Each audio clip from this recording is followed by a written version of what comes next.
Češi hledají v rodině bezpečný přístav.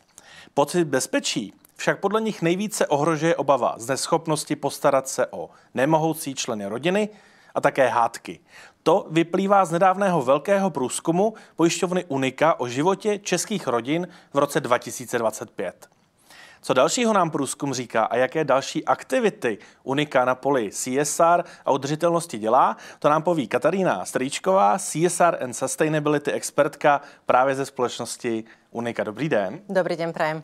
Vítejte v podcastu Trendy v udržitelnosti. Na úvod trochu nesouvisející otázka. Má stále v dnešní době CSR a Sustainability expert v pojišťovacím světě napilno? Máte stále co dělat? Áno.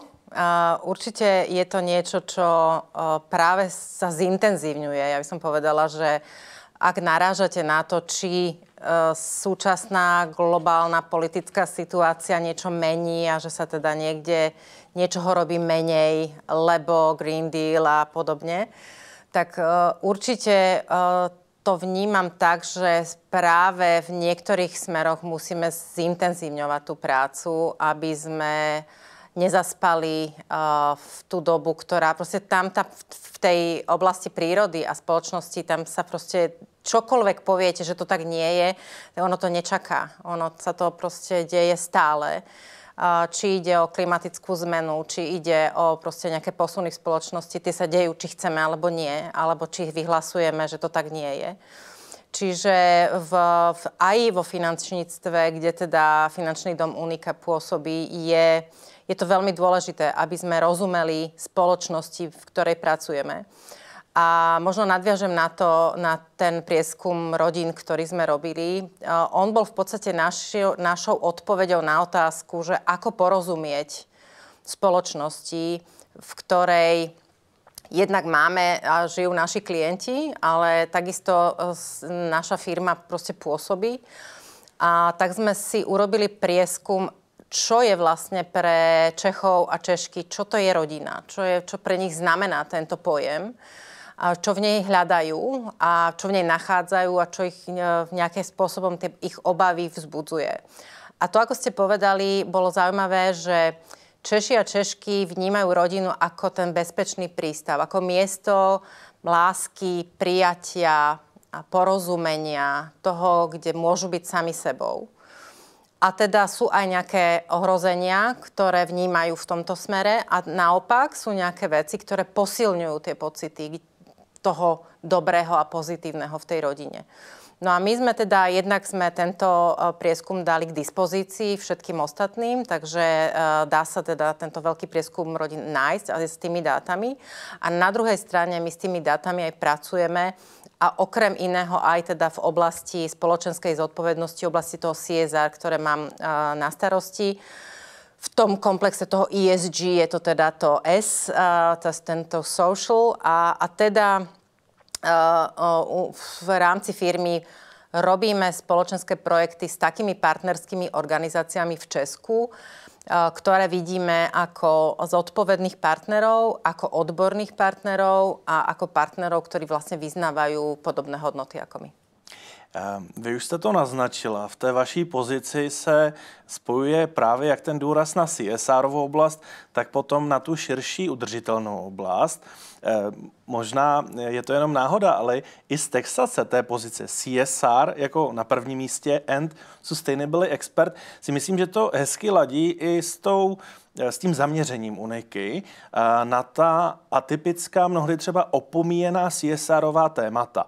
My jsme se věnovali průzkumu, ale vy jste zejména spojeni kromě tématu rodin také s tématem duševního zdraví. Tak pojďme se nejdřív podívat, proč jste se rozhodli v rámci CSR-ových aktivit zaměřovat se na tato dvě témata silně a potom se můžeme do detailu podívat na ty konkrétní projekty, kterými chcete skutečně pomoci společnosti nebo měnit třeba i nějaký narrativ ve spoločenské debatě. Teším sa, že tu dávate tieto témy, lebo naozaj určite tu v tomto kresle sedáva veľmi veľa ľudí, ktorí proste by vedeli vášnivo rozprávať o svojej práci. Budem sa snažiť to skoncentrovať do krátkych odpovedí.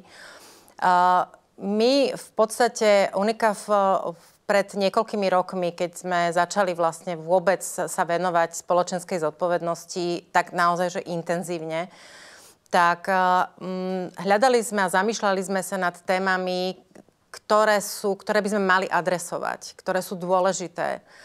A oblasť duševného zdravia bola vtedy veľmi prehliadaná a podceňovaná, ale v našom ponímaní aj už z podstaty biznisu finančnej inštitúcie, ktorá sa venuje vlastne ľudskému zdraviu, bezpečiu, ochrane majetku a investíciám, tak jednoducho máte naviazané na toho človeka a musíte vlastne o ňom vedieť čo najviac. A my sme si všímali a tá situácia nám dala už vtedy za pravdu a nič iné sa nezmenilo k lepšiemu, že vlastne to duševné zdravie je obrovská téma pre nás všetkých. Či vychádzame z obdobia pandémie, covidu, či vychádzame z ekonomických kríz, či vychádzame, bohužiaľ, z vojenského konfliktu na Ukrajine.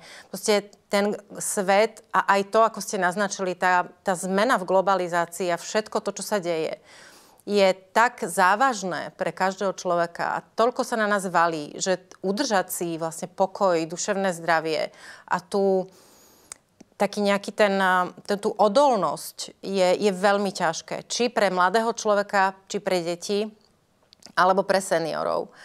A tedy sme si povedali, že toto bude taká hlavná téma, ktorej sa Unika bude venovať. A ja som veľmi rada, že sme vlastne pri nej naozaj že zostali. A práve vďaka tomuto prieskumu, ktorý sme urobili, sme boli schopní vlastne jednak si potvrdiť, že to bolo správne rozhodnutie. A druhá vec, vlastne nabaliť na to ďalšie aktivity práve v oblasti starostlivosti o ľudí, členov rodiny, ktorí to potrebujú. Pretože nie sú to úplne, že dovolte mi použiť slovo, že sexy témy. Je jednoduchšie z hľadiska nejakého PR si vyberať témy, ktoré sú také po slovensky povieme, že ľúbivé, také proste pekné, hej, že viete ich predať nejakými peknými obrázkami, viete sa do toho oprieť a v človeku to tak ako vyvoláva takú radosť.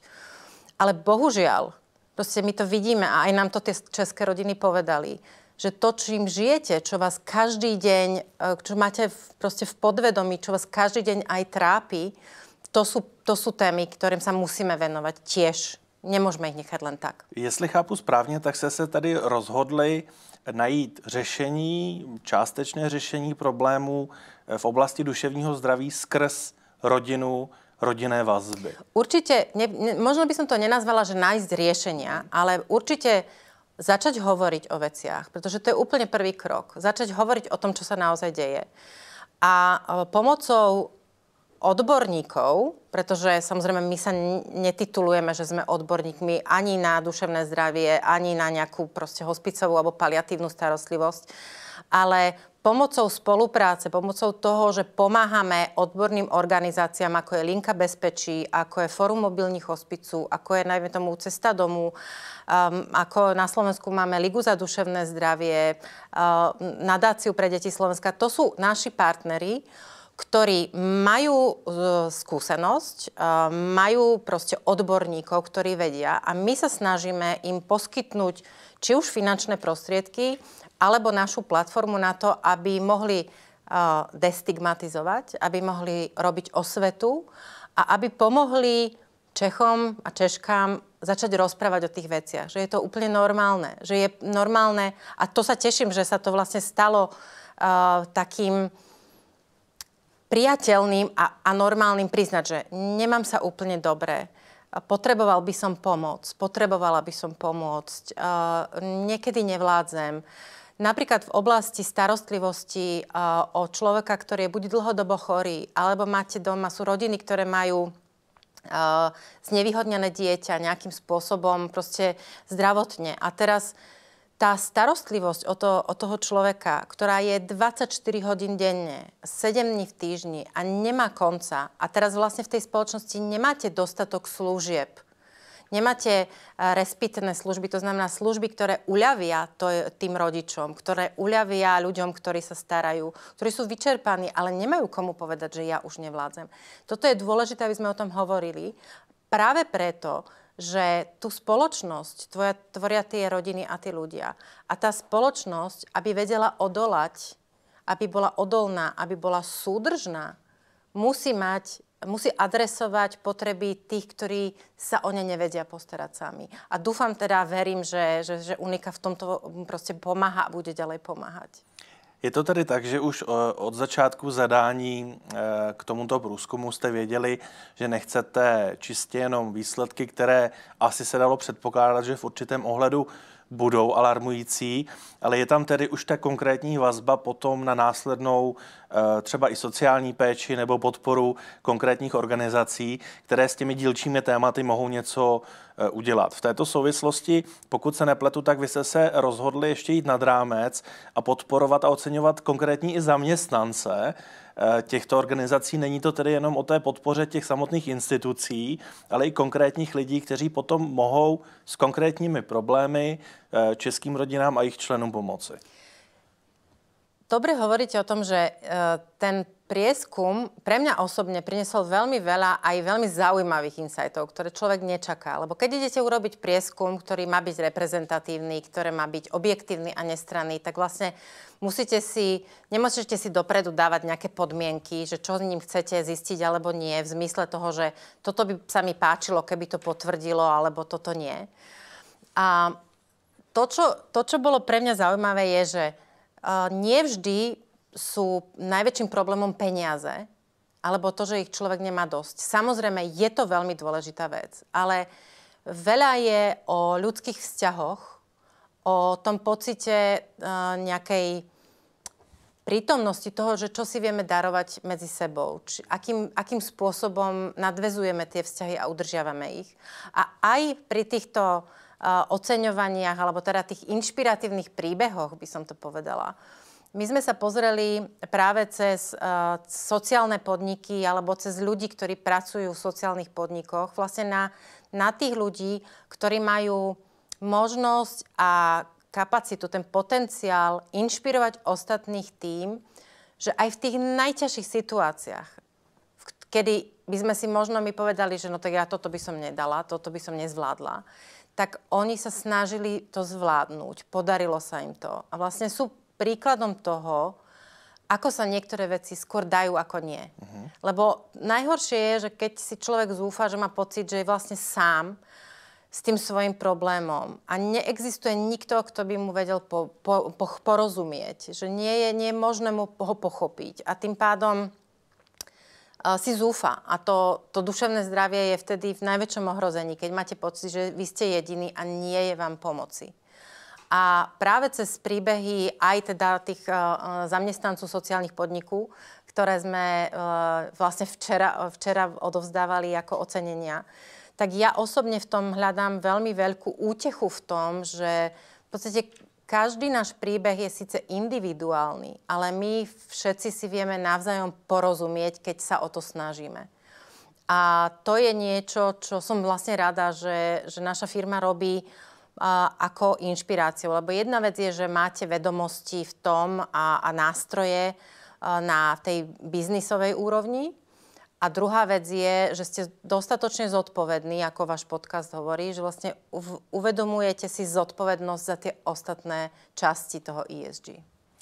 Abychom se podívali konkrétně na to, co nám ta data říkají a potom si k tomu mohli dodat kontext, případně jaké může být řešení případného problému, který je s tím spojený. Vy jste přišli s ukazatelem či indexem, který nazýváte míra bezpečí v rodině, kdy maximum bylo možných až 100 bodů.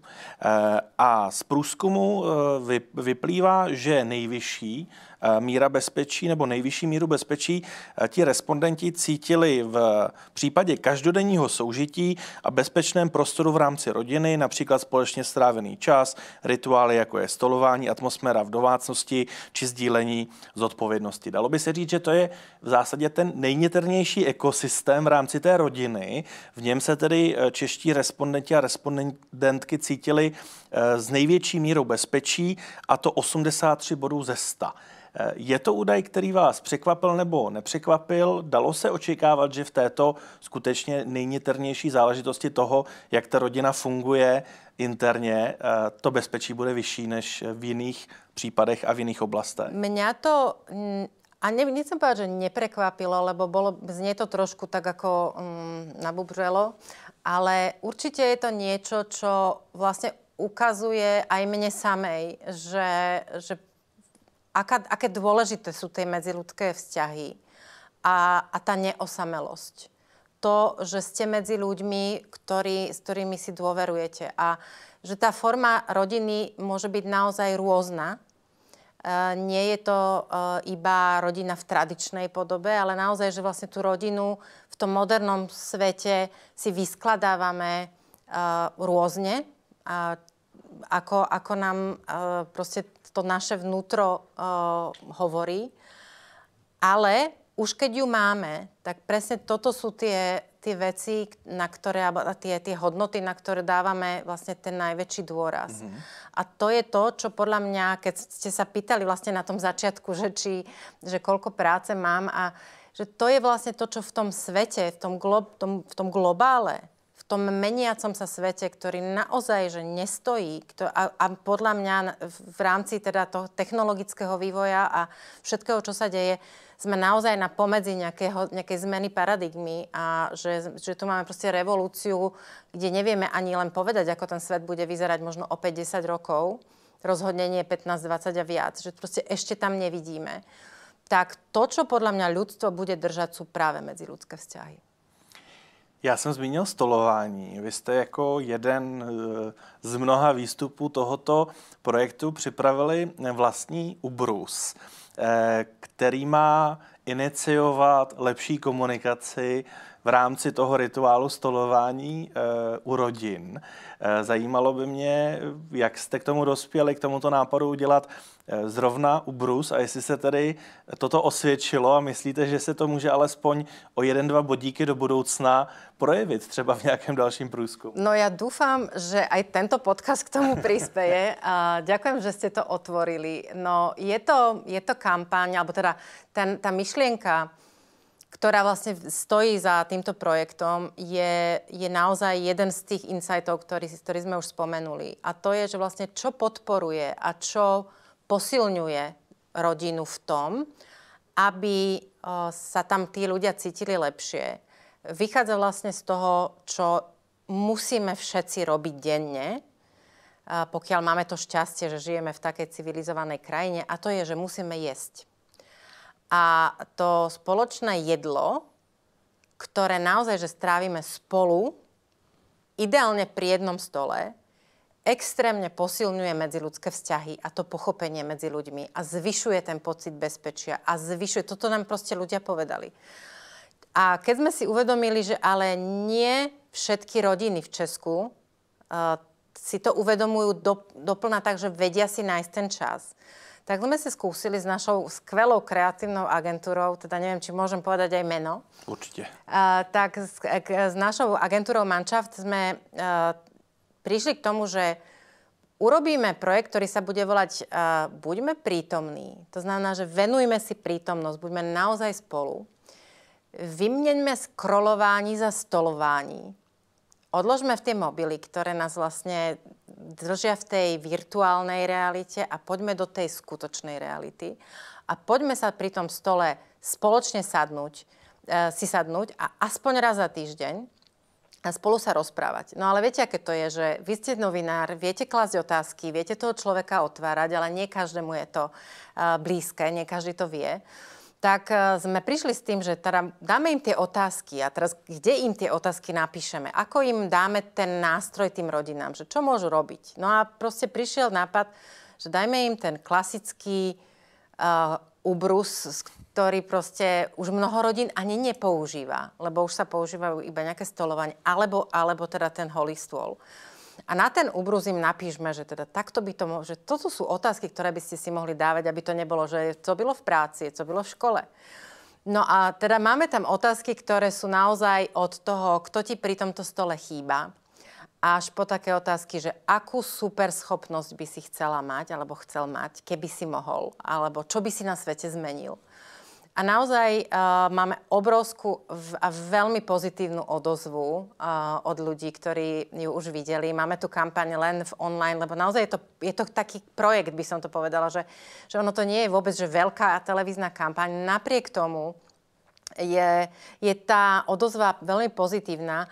A tým chcem povedať, že v podstate, keď odpovedáte na to, čo vám ľudia hovoria, keď ich naozaj že počúvate, my sme chceli počuť, čo teda ľudia povedia, preto sme ten prieskum robili, chceli sme počuť. Keď ich počúvate a naozaj zodpoviete tú ich potrebu, budete adresovať tú ich potrebu tým, čo spravíte, tak nie je možné, aby ste sa nedočkali tej odpovede. Je dôležité ich vedieť zasiahnuť tých ľudí, aj preto som rada, že ste mi dali tú otázku a môžem o tom hovoriť.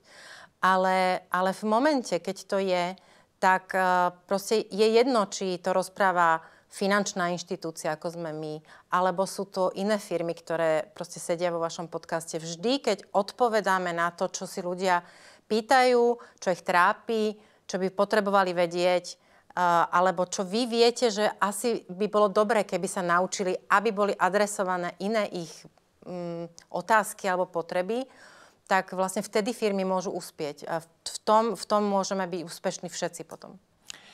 Možná jenom ještě krátce, už jsem zmínil, že tu nejvyšší míru bezpečí podle Čechů jim dává to samotné každodenní soužití.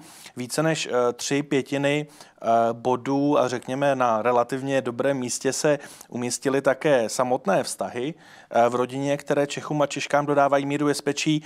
A to, co už jste zmiňovala, majetek a finanční jistota, že to není tak zásadní téma, které by ten ukazatel táhly dolů. Naopak to, co ten ukazatel táhne dolů, a to je méně než nebo polovina, či lehce přes polovinu bodů, které je možné získat, tak mají zdraví a péče a potom vnější svět a hodnoty.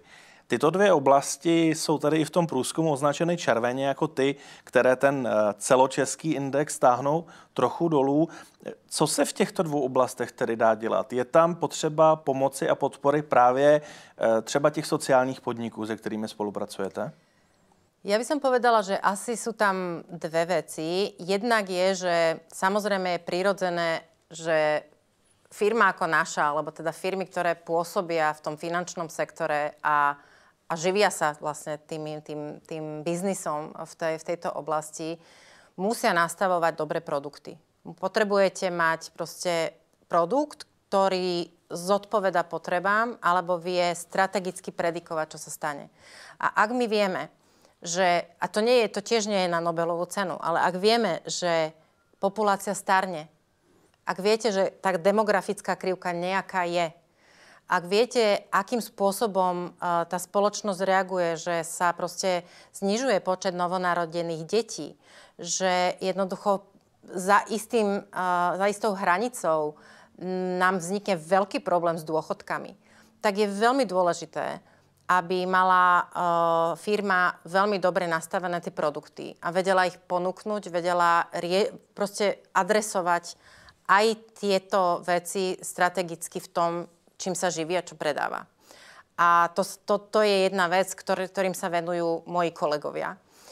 A to, čo sa týka tej práce v spoločenskej zodpovednosti, je práve to, čo ja vnímam ako osvetu, ako poukazovanie na to, že jednoducho štát by mal ponúkať práve cez to, čo my prispievame do toho verejného balíka peňazí. Mal by poskytovať také služby, ktoré niekedy nevie adresovať žiadna firma, lebo tá firma nevie to uniesť sama. Proste sú tam aj firmy, ktoré pôsobia na tom trhu, ale nie je to, proste to nikdy nebude zisková záležitosť. A som veľmi rada, že my ako firma vnímame zodpovednosť, proste ten časť zisku dávať do toho verejného priestoru ako symbol a znak toho, že vnímame tú spoločnosť a jej potreby. A keď tam máte naozaj, zopakujem, rodiny, v ktorých je veľmi veľa, a mám taký pocit, že v Česku je to vyše 200 000 detí, ktoré žijú s nejakým typom znevýhodnenia. Keď máte starnúcu populáciu, keď tam máte seniorov, ktorí sú osamelí a vlastne nevedia byť sebestační, a že je tam rodiny, ktoré majú nejakého človeka, ktorý je nesebestačný, vtedy vždy sa stane, že jeden z tej rodiny, jeden ten dospelý, ktorý normálne zarába, sa musí postarať o toho člena. Pretože to je jedna tiež z tých vecí, ktorá z toho prieskumu vzýšla, je, že Češi veľmi vnútorne vnímajú, že postarať sa o môjho blízkeho je dôležité. Je to niečo, čo musím urobiť, lebo to tak je, lebo sa to tak patrí. A tým pádom tam máte výpadok ekonomický a v tej rodine zrazu pracuje len jeden, lebo ten druhý proste si to nemôže dovoliť. Tým pádom sa zhoršuje tá ekonomická situácia tej rodiny a tá rodina jednoducho trpí dvojnásobne. Jednak tam máte tú psychologickú záťaž a potom aj tú finančnú. Čiže je to kombinácia toho, čo im môžete ponúknuť z hľadiska dobrého biznisu, ja neviem, pripoistenia na starobu, hej, proste sebestačnosť a tak ďalej. Ale aj to, že či v tej spoločnosti vďaka CSR aktivitám firiem, zodpovedných firiem, a to naozaj, že nie sme len my, je nás našťastie viac, aj keď nie v tejto oblasti, tam máme ako jedný z mála príjm, tak poskytovať teda tým odborným organizáciám čo najviac peňazí a zdrojov na to, aby to vedeli tým ľuďom a rodinám dať. Detailní výsledky tohoto průzkumu jsou samozřejmě i dostupné na webových stránkách, samostatných webových stránkách, tak každý, koho zajímá velký průzkum Unika o životě českých rodin, tak ho může snadno dohledat. Já moc děkuji za váš čas. Hostem podcastu Trendy v udržitelnosti byla Katarína Strýčková. Veľmi ďakujem za pozvanie, majte sa pekne.